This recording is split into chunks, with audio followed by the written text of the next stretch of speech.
कितना नफरत फैला हुआ है इस देश में। इसी वजह से इजराइल में कुछ होता है या अमेरिका के कुछ होता है तो हमारे प्रधानमंत्री खेद बिताता है। प्रधानमंत्री क्यों मौन है? वो कुछ नहीं बोलता है, वो चुप है। इसी वजह से ये हो रहा है इस देश में।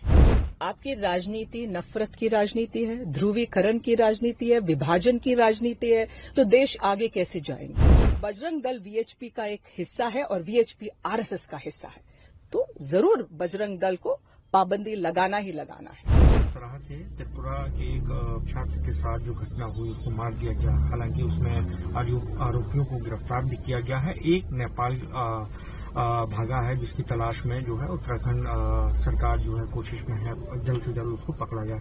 इस पूरे इंसिडेंट को आप कैसे देख रहे हैं और आपको लगता है कि ये फेल्योर है एक तरीके से गवर्नमेंट का, या एक सोसाइटी के अंदर लोगों के अंदर एक नफरत जो है फैल रही है दूसरे के प्रति? जब मैंने ये सुना था, ये जो दुर्घटना हुआ था, मैं बहुत दुखी थी क्योंकि मैं एक माँ हूँ, मेरे 2 लड़के हैं और ये लड़का जिसका देहांत हो गया था वो 24 साल का था।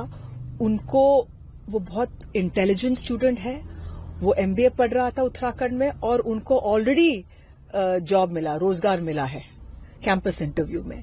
अब सोचिए वो पढ़ने के लिए गया, अच्छा लड़का है, अचानक नफरत के ऊपर उसको मारा है और उसके बगैर उसके ऊपर पुलिस ने 12 दिन के बाद एफआईआर लगाया, दर्ज किया। अब सोचिए, तो उसका मतलब उत्तराखंड की जो पुलिस है वो किसके साथ है? आरोपियों के साथ। वो क्यों है? वो है आज हमको पूछना है कि इतना नफरत फैला हुआ है मोदी जी और अमित शाह ने कि लोग ऐसा बन गए इस देश में। बिकॉज अमित शाह तो सुबह से रात तक बोलता है घुसपैठिया घुसपैठिया घुसपैठिया, बांग्लादेशी टर्माइट्स है, ये है। मोदी जी बोलता है कि 2024 के जो चुनाव में जब प्रधानमंत्री 2 बार बन चुके, वो बोल रहा है कि कांग्रेस पार्टी आपका बहस छीन के मुसलमानों को देंगे, आपके मंगलसूत्र छीन के मुसलमानों को देंगे। ये कैसे बात करते हो प्रधानमंत्री? कितना नफरत फैला हुआ है इस देश में।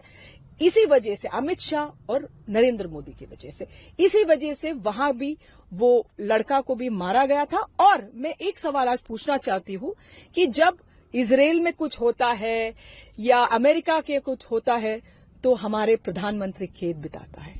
प्रधानमंत्री क्यों मौन है? प्रधानमंत्री चुप क्यों? प्रधानमंत्री एक भाषण दे सकते देश में, या एक स्टेटमेंट रिलीज कर सकते कि जो हुआ है उत्तराखंड में गलत है, उसमें हम कार्रवाई करेंगे और जो भी आरोपियां है उसको बहुत अच्छी तरह से सजा भी मिलेगा। वो कुछ नहीं बोलता है, वो चुप है। इसी वजह से ये हो रहा है इस देश में। आपकी राजनीति नफरत की राजनीति है, ध्रुवीकरण की राजनीति है, विभाजन की राजनीति है, तो देश आगे कैसे जाएंगे? आपने देखा एक लड़की बर्थडे मना रही थी अपने दोस्त के साथ, ये लोग अंदर आके बोल रहा है कि 2 मुसलमान हैं। अरे मुसलमान नहीं जा सकते अपने दोस्त की बर्थडे के लिए? कब क्या हो रहा है इस देश में कि कोई बर्थडे नहीं मना सकते, कोई लड़का दूसरे जगह से नहीं आ सकता है? तमिलनाडु में हुआ, केरल में भी, मैं केरल से हूं, मैं इतनी शॉक्ड हूं कि केरल में कैसे हो सकता है कि क्योंकि वहां भी वही है, जो एरिया वो लोग थे वहां ज्यादा बीजेपी के लोग हैं, वो पालक्काड एरिया, और वहां भी बांग्लादेशी वही है। तुम बांग्लादेशी हो, वो आजकल बांग्लादेशी क्या है, हमारा पड़ोसी है। और हम और बांग्लादेश में जो रिश्ता थे बहुत अच्छा है, पाकिस्तान के जैसा नहीं था।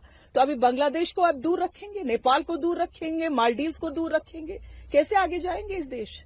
आपने मैम एक ट्वीट भी किया जिसमें बजरंग दल को लेकर आपने कहा कि बैन होना चाहिए भारत में, ऐसा आपको क्यों लगता है? जरूर बैन होना चाहिए। एक जो संगठन का जो बैन पाबंदी लगाना है वो बजरंग दल है। याद कीजिए 2002 में जो हुआ है, बाबू बजरंगी, हाँ, वो कन्विक्टेड था, उसको सजा मिला था क्योंकि वो उस जो दंगे हुए थे गुजरात में उसमें इन्वॉल्व था। ग्राहम स्टेन्स और उनके बच्चे को मारा किसने? उड़ीसा में जलाया गया, जिंदा जलाया गाड़ी के अंदर बजरंग दल। नासिरुल जुनैद को किसने जलाया था? बजरंग दल। बजरंग दल अभी क्रिसमस में क्या क्या किया? सभी जहां जहां क्रिसमस का जो सेलिब्रेशन था, वो आसाम में एक स्कूल में वो सब निकाल के जलाया। जो डेकोरेशंस चर्च के अंदर गया, मार रहे हैं लोगों को, तो क्रिसमस नहीं मना सकते, ईद नहीं मना सकते। तो बजरंग दल है इसमें एक बड़ा आरोप भी, और बजरंग दल वीएचपी का एक हिस्सा है और वीएचपी आरएसएस का हिस्सा है, तो जरूर बजरंग दल को पाबंदी लगाना ही लगाना।